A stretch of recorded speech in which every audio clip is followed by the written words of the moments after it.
होने वाली घटना सामने आई है, जहां एक निर्दयी मां अपनी नवजात बच्ची को झाड़ियों में फेंक कर चली गई। तो वहीं वहां से गुजरने वाले राहगीर ने जैसे ही बच्ची की रोने की आवाज सुनी और उसने देखा कि झाड़ियों में एक नवजात बच्ची पड़ी हुई है, तो उसने तुरंत पुलिस को इसकी सूचना दी। सूचना पाकर मौके पर पहुंची पुलिस। वहीं बल्लभगढ़ महिला थाना की प्रभारी गीता ने तुरंत बच्ची को झाड़ियों से निकालकर सिविल अस्पताल फरीदाबाद भिजवा दिया है। तो वहीं बच्चों के परिजनों की जांच पुलिस जुट गई है और पुलिस बच्ची के परिजनों की तलाश में भी जुटी हुई है।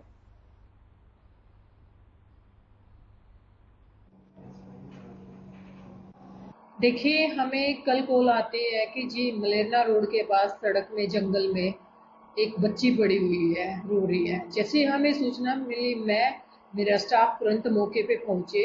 वहां जाकर देखा, एक ठंड में एक छोटी सी बच्ची जो 1-2 दिन की है केवल, वो रोने लग रही थी। मैंने बच्ची को उठाया, टॉवल में लपेटा और उसको तुरंत उपचार के लिए बेके हॉस्पिटल में एडमिट कराया।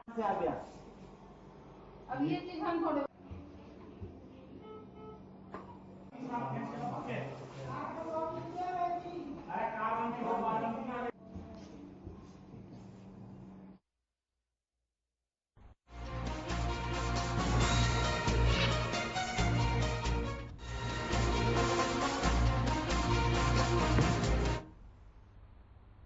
राज्य मंत्री संदीप सिंह ने कहा, गुरु नानक देव ने दुनिया को मानवता सेवा की राह दिखाई।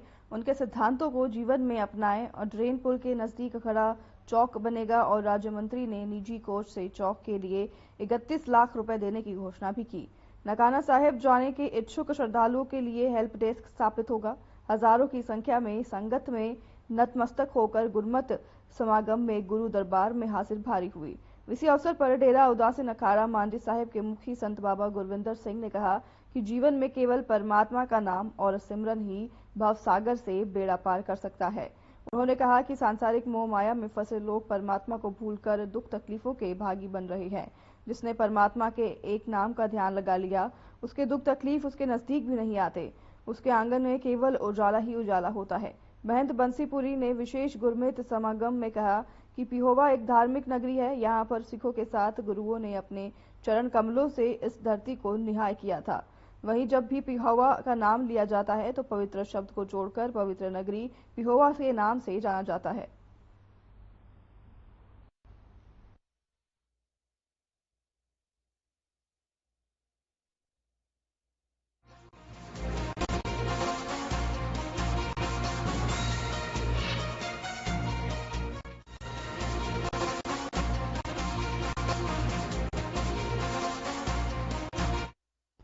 विश्व मृदा दिवस हर साल ये सुनिश्चित करने के लिए मनाया जाता है कि लोगों को मिट्टी की गुणवत्ता बनाए रखने के महत्व के बारे में जानकारी दी जाए और ये हमारे जीवन और खाद्य प्रणाली में कितनी महत्वपूर्ण है। धारूहेड़ा एग्रो फार्म पर जिला स्तरीय विश्व मृदा दिवस मनाया गया। इस अवसर पर एक किसान प्रदर्शनी का भी आयोजन किया गया। मुरब्बे और बाजरे के उत्पाद भी शामिल किए गए।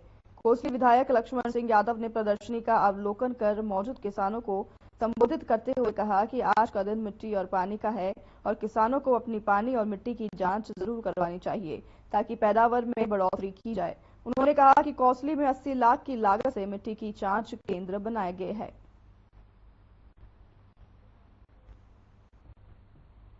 किसान को सम्मानित करने का आज उसी कड़ी में हम यहाँ खरखड़ा गांव में जिला स्तरीय विश्व मृदा दिवस कार्यक्रम का आयोजन कर रहे हैं।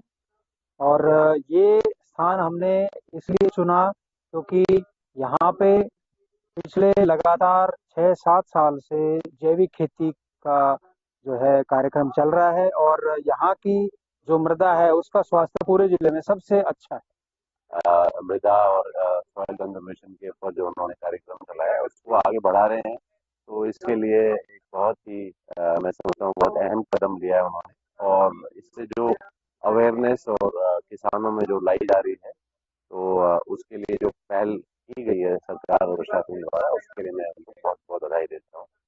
मैं संजय यादव, धारूहेड़ा ऑर्गेनिक फार्म से अपने जितने भी किसान साथी जो आए हैं मृदा दिवस पर हमारे फार्म में आज, उनका बहुत बहुत सम्मान पूर्वक अभिनंदन करता हूँ।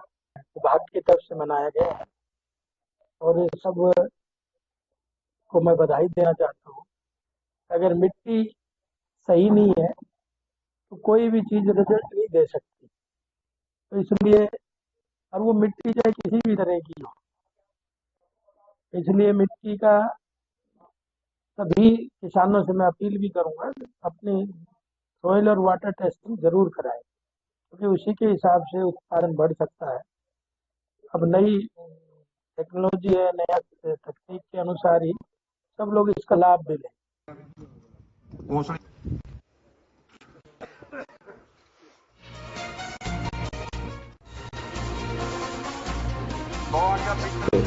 ये गीत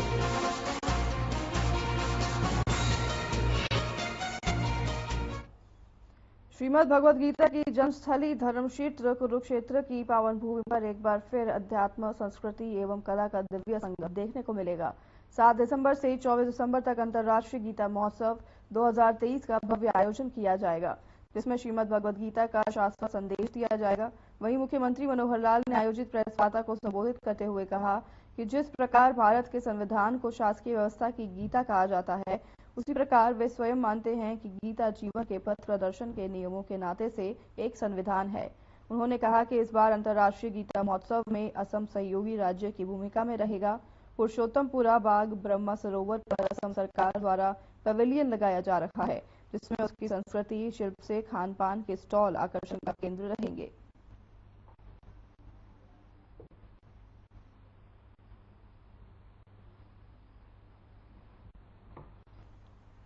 ये गीता महोत्सव के बजाय गीता उत्सव के रूप में एक छोटे लेवल पर ही कुछ सालों से मनाया जाता था। वास्तव में तो सन 2014 में जब प्रधानमंत्री जी कुरुक्षेत्र में आए थे, उस समय उन्होंने एक इस प्रकार का अपना वक्तव्य दिया था कि कुरुक्षेत्र में हमें कुरुक्षेत्र को गीता स्थली के रूप में इसकी मान्यता दिलाने के लिए अतिरिक्त प्रयत्न करने होंगे। 2014 जब लोकसभा का चुनाव हुआ था, उस समय वहां आकर के जब बोले थे, उसी समय में ध्यान में आया था कि हम, क्योंकि हमारे यहाँ हरियाणा में बहुत कम ऐसे स्थान विशेष हैं जिनको हम टूरिज्म के नाते, चाहे वो सांस्कृतिक तौर पर, धार्मिक तौर पर अथवा अन्य स्थानों का विकास जितना होना चाहिए उतना हुआ नहीं है, तो कम से कम अपनी सांस्कृतिक राजधानी के नाते से कुरुक्षेत्र को डेवलप कर सकते हैं, क्योंकि गीता का एक जैसा एक विषय सारे देश और दुनिया में, जैसी हमारी संस्कृति, हमारा इतिहास उसको बताता है, तो मान्यता बहुत अच्छी है और कोई चीज नेगेटिव नहीं है। तो गीता के बारे में तो मैं ऐसा वर्णन करता हूं कि जैसे अपना देश का संविधान है, संविधान के बारे में कई लोग टिप्पणी करते हैं कि हमारा शासकीय व्यवस्था चलाने की गीता है, यानी उसको गीता इस रूप में कहा गया कि जैसे एक नियमावली गीता की होती है, ऐसी नियमावली वो शासकीय व्यवस्था हमारा कॉन्स्टिट्यूशन है। और मैं अगर गीता को कहूं तो Gita is a constitution of our way of life, यानी गीता हमारे जीवन के पथ प्रदर्शन के नियमों के नाते से हमारा एक संविधान है, एक कॉन्स्टिट्यूशन है। तो इसका जो उल्लेख है हर क्षेत्र के लिए, उसमें व्यवस्था, विधि ये बताई गई है। और स्वामी जी ने तो उसके ऊपर पुस्तकें भी लिखी हैं कि एक किसान के लिए गीता का संदेश क्या हो सकता है, एक विद्यार्थी के लिए क्या हो सकता है, अध्यापक के लिए क्या हो सकता है, एक गृहस्थी के लिए क्या हो सकता है। बल्कि एक समय मैंने थोड़ा सा एक उल्लेख कर दिया, मैं स्वामी जी राजनीति में गीता का क्या उपयोग है, राजनीतिज्ञों के लिए गीता का कुछ सार लिखो। और मुझे खुशी है कि अगले ही साल में स्वामी जी ने पुस्तक लिख दी, राजनीतिज्ञों के लिए गीता का सार। वास्तव में बहुत एक मार्गदर्शक हर व्यक्ति के लिए है। तो इसके महोत्सव के माध्यम से देश और दुनिया में फैलें। जैसा बताया कि 2016 में हमने पहले वर्ष इसका बड़ा शुरू किया था, और करते करते इस बार 8वां ये उत्सव है। और इस बीच में 2019 में हमें पता है मॉरिशियस में, क्योंकि पहले तो विदेश के लोग आते थे, बाद में विदेश के लोगों ने हमें यानी आमंत्रित करना शुरू कर दिया कि आप हमारे यहाँ आइए और आयोजन करिए। तो 19 में मॉरिशस में हुआ, 22 में कनाडा में हुआ, और अभी इस साल मॉरिशस लंदन में भी हुआ, लंदन में भी हुआ, और अभी इस साल ऑस्ट्रेलिया में बनाने की योजना अप्रैल के महीने में वो सब बन रही है। और स्वामी जी ही ऑस्ट्रेलिया में हो गया, और अभी अप्रैल में यूएसए। तो यूएसए की ओर से निमंत्रण है। उस नाते से अब जहां जहां भारतीय मूल के लोग हैं, वहां से निमंत्रण खूब आ रहे हैं। श्रीलंका की ओर से बड़ा अच्छा निमंत्रण है, श्रीलंका की ओर से। तो ऐसे बाकी देशों से भी धीरे धीरे करके जैसे आगे बढ़ेंगे, तो उस नाते से जरूर ये विश्वव्यापी एक संदेश गीता का ये बनने जा रहा है। इस बार जो 8वां उत्सव ये होगा, इस समय महोत्सव, और 7 तारीख से इसकी शुरुआत होगी। जैसे पहले एक सरस मेला लगता है, इसमें आर्ट्स एंड क्राफ्ट्स के नाते, शिल्प और सरस नाते से बहुत से कलाकार अपने अपने प्रोडक्ट्स को, कृतियों को लेकर के वहां आते हैं, तो उनको वहाँ स्थान भी है, दुकानें हैं, वो सब दी जाती हैं। उसका एक सिस्टम है, 700-800 के लगभग वहाँ दुकानें हैं, उस पर वो आते हैं, लोग उसमें आना जाना शुरू करते हैं, बहुत से अपने उपयोग की चीजों को खरीदना भी शुरू करते हैं। कुछ सांस्कृतिक चीज से, कुछ अलग अलग प्रदेशों की उसमें जब चीजें आती तो हमारा उनका एक कल्चर संबंध भी बनता है, जुड़ता है। तो वो अभी 7 तारीख से शुरू हो रहा है, 2 दिन के बाद।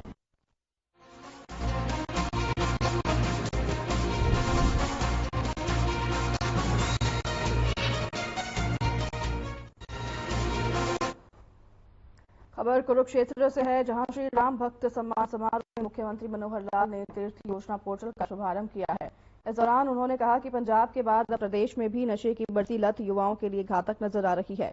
वहीं राम मंदिर को लेकर उन्होंने बोला कि 22 जनवरी को पूरा देश फिर से दिवाली मनाएगा, जब राम मंदिर का लोकार्पण होगा।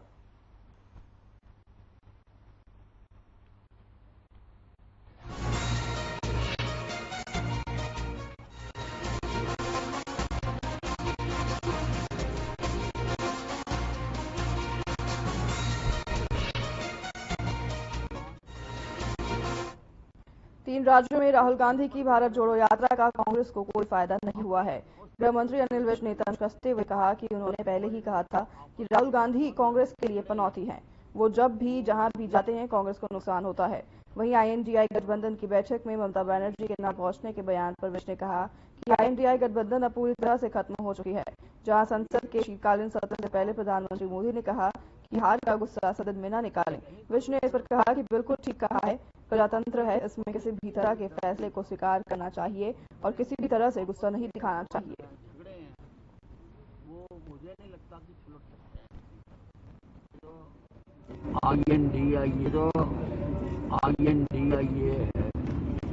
ये पूरी तरह से खत्म हो चुका है। अब ये 5 प्रदेशों के चुनाव हुए हैं, ये कहीं पर भी नजर नहीं आए, अपनी उपस्थिति भी दर्ज नहीं करा पाए, और इनके जो आपस के द्वंद्व हैं, झगड़े हैं, वो मुझे नहीं लगता कि सुलझ सकते हैं किसी तरह से।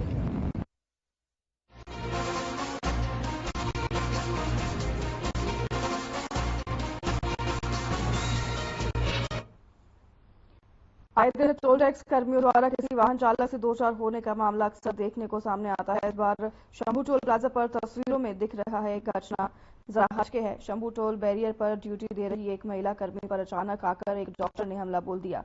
महिला टोल कर्मी शालू ने बताया कि शंभू टोल बैरियर पर 2 गाड़ियां खड़ी थी और मशीनरी धीमी होने से खिड़की पर खड़ी गाड़ी का टोल कटने में देरी हो रही थी। ऐसे में डॉक्टर उससे पहले टोल से निकलना चाह रही थी, जिस पर यह विवाद हो गया। अन्य टोल कर्मियों ने बीच बचाव करके महिला टोल कर्मी को उस डॉक्टर से छुड़वाया। डॉक्टर के इस मामले में महिला टोल कर्मी को चोट आई है। वहीं पीड़िता का कहना है कि उसकी कोई भी गलती नहीं थी, लेकिन फिर भी उन्होंने माफी मांगी, परंतु हमला करने वाली महिला ने उन्हें धमकी दी और उनका रिजाइन लिखवाया और नौकरी से निकलवाने की बात कही। वहीं पुलिस इस पूरे मामले में जांच कर रही है। मेरा नाम शालू है जी। मैं अपने बूथ में काम कर रही थी, तो आगे 2 गाड़ियां थी। टोल की वजह से मशीनरी थोड़ी स्लो चल रही थी। एक लेडीज आई दूर से चिल्लाते हुए, कह रही मेरे को निकाल। मैं कहा मैम 1 मिनट रुक जाओ, मशीनरी थोड़ी स्लो है, आपको भी निकाला जाएगा। तो उसने मेरी एक न सुनी, मेरे को गले से आके पकड़ लिया, बुरी मारने की कोशिश की, गला दबोचा मेरे को बड़ी बुरी तरह से घायल किया, मेरे को मारा उसने।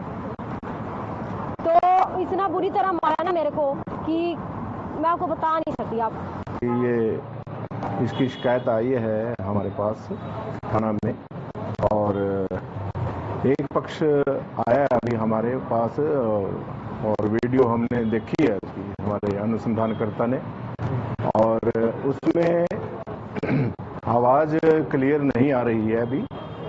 फिर भी हमने गाड़ी का नंबर और उसके ओनर का पता लगा करके वो दूसरे पक्ष को बुलाया है, और उसकी जांच उप निरीक्षक स्तर के अधिकारी जो कर रहे हैं, जैसे ही वो तस्दीक पे जैसे तथ्य सामने आएंगे उनके आधार पे नियमानुसार कार्रवाई अमल में लाई जाएगी जी।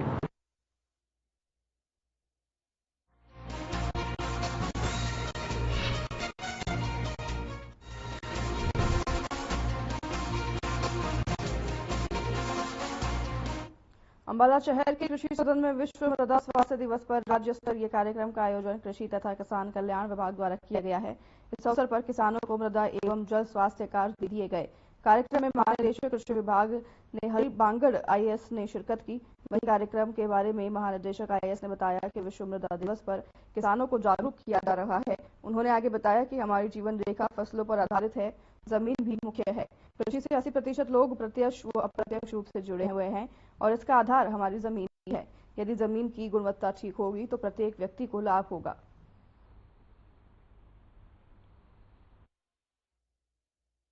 हम पूरे विश्व में विश्व मृदा दिवस के रूप में मनाया जा रहा है और सभी जगह ये प्रोग्राम हो रहे हैं, देश में भी और विदेशों में भी। हमारे यहाँ अम्बाला में भी आज एक प्रोग्राम रखा गया था जिसमें महानिदेशक महोदय हमारे चीफ गेस्ट के तौर पे आए थे।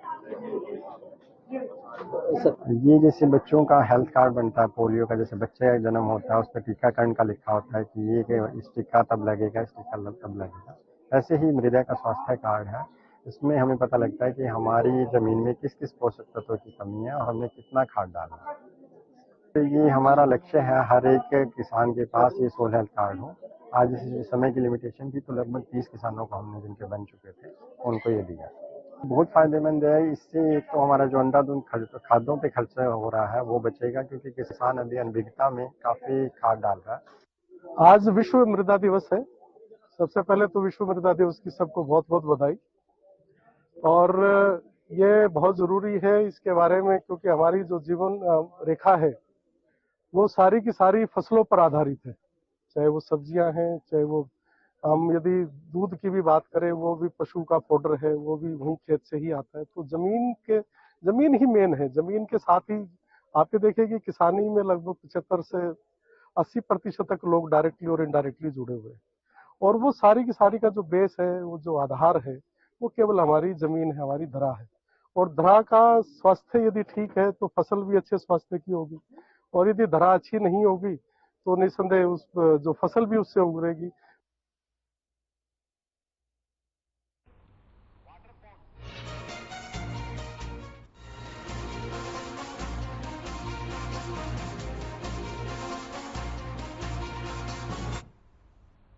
सोलधा निवासी राजेश की हत्या की गुत्थी पुलिस ने सुलझा ली है। पिता के अपमान का बदला लेने के लिए गांव के ही एक युवक ने राजेश को गोली मारकर मौत के घाट उतारा था।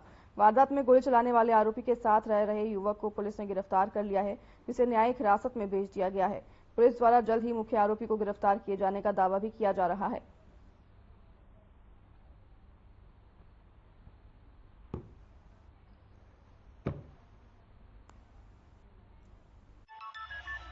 में जो मर्डर हुआ था, जो दिनांक 1/12/2023 को हमने मुकदमा दर्ज किया था 302 का, उसमें कालू और एक अमित नाम के 2 लड़के उसमें सामने आए हैं, जिनमें अमित सन ऑफ नरेंद्र और सोलधा को गिरफ्तार कर लिया गया है।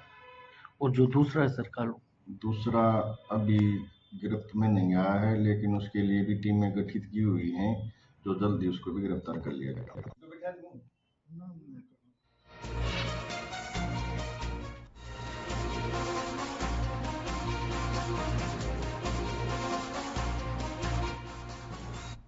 हरियाणा के गुरुग्राम में केएमपी एक्सप्रेसवे पर हुए सड़क हादसे में 2 कारोबारियों की मौत हो गई है।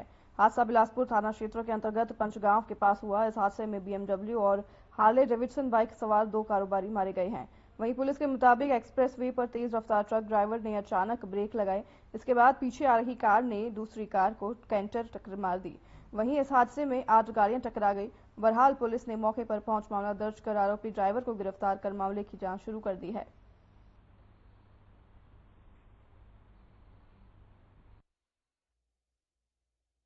एक बड़ा दुखद हादसा घटित हुआ है, जो केएमपी के ऊपर बिलासपुर थाना क्षेत्र के अंदर हुआ है। इसमें 2 व्यक्ति विशेषों की जो बाइक सवार थे, एक बीएमडब्ल्यू बाइक और हार्ले बाइक पर सवार थे और मॉर्निंग राइड के लिए निकले थे। ये प्रशांत सिंह सूद जो डीलर फेस 1 गुड़गांव के निवासी थे, और जो प्रशांत नरूला और परमीत सिंह सूद, इन दो की वहां पर एक दुखद हादसे में एक्सीडेंट के दौरान डेथ हुई है। और जो घटनाक्रम हुआ है वो केएमपी के ऊपर बिलासपुर थाना क्षेत्र के अंदर हुआ है। उसके अंदर एक ट्रक चालक ने गफलत लापरवाही से एक अचानक ब्रेक मारी है और जिसके कारण सीरीज ऑफ जो पीछे की व्हीकल्स थी वो कोलाइड हुई हैं, आपस में एक्सीडेंट हुआ है।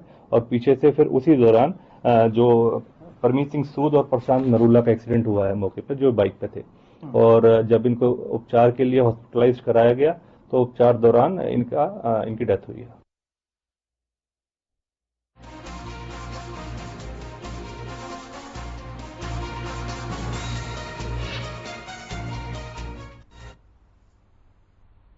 महिलाओं के प्रति लगातार बढ़ रहे अपराध पर अंकुश लगाने के लिए गुरुग्राम ट्रैफिक पुलिस ने ऑटो यूनियन के साथ मिल एक अनूठी पहल की शुरुआत की है। इस मुहिम के तहत पुलिस ने ऑटो पर नेम प्लेट लगाने अनिवार्य कर दी है, जिसमें ऑटो ड्राइवर की पूरी डिटेल दी गई है। आधार कार्ड से लेकर ऑटो ड्राइवर का मोबाइल फोन तक सब कुछ मौजूद है और पुलिस को उम्मीद है कि ऑटो पर इस प्लेट के लगने से महिलाओं को सफर करने में आसानी होगी और वह किसी झिझक से ऑटो में सफर कर सकेगी।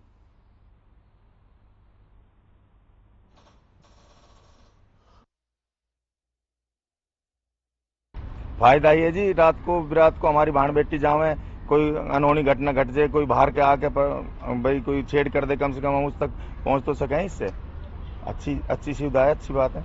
किस तरह से देखते हो इस पहल को और क्या कुछ आप लोगों को संदेश देना चाहते हैं? हम तो ये संदेश देना चाहते हैं जी, अच्छी बात है, सभी अपने लगवाओ नंबर प्लेट, और कोई ज्यादा सरदर्दी भी ना है, आ जाओ 2 दिन 3 दिन बाद मिल जाती है, अपने आगे लगवा दो। बहुत बढ़िया चीज है, लगवानी चाहिए, हर आदमी को लगवानी चाहिए। इससे हमारा पब्लिक का भी फायदा है। मैन तो पब्लिक का होता है, पब्लिक अगर विश्वास रखेगी तो हमारा उससे फायदा होगा। अगर पब्लिक को भरोसा होगा हमारे ऊपर तो रात हो या दिन महिला या कोई भी सवारी ऐसी होगी तो हमारे साथ आएगी। इस नंबर प्लेट के लगने के बाद पुलिस भी जैसे परेशान नहीं करेगी या फिर नहीं, ये भी रहेगा कि पुलिस को भी रहेगा कि हाँ भाई कोई फ्रॉड बंदा नहीं है जो चोरी का चाह रहा होगा, तो भी उनकी नजर में भी रहेंगे। तो हमारे लिए जितना ही हमारे लिए बहुत फायदा है, ड्राइवरों के लिए भी है।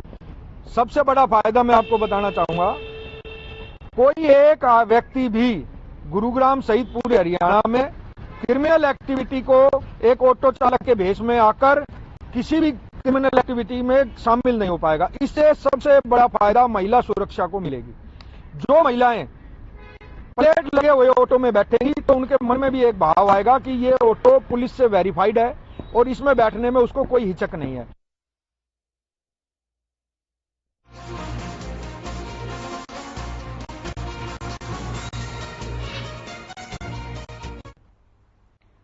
नांगल चौधरी में नार्को ब्यूरो की टीम को बड़ी कामयाबी मिली है। नार्को ब्यूरो टीम ने चूड़ापोल से लदी हुई गाड़ी को काबू किया है। बता दें कि पकड़ी गई दोनों गाड़ियों में एक हिमाचल की और एक चंडीगढ़ की गाड़ी है, जिसमें राजस्थान से पंचकुला मादक पदार्थ ले जाया जा रहा था। वहीं नांगल चौधरी थाना प्रभारी भूपेंद्र सिंह पुलिस बल के साथ मौके पर मौजूद रहे।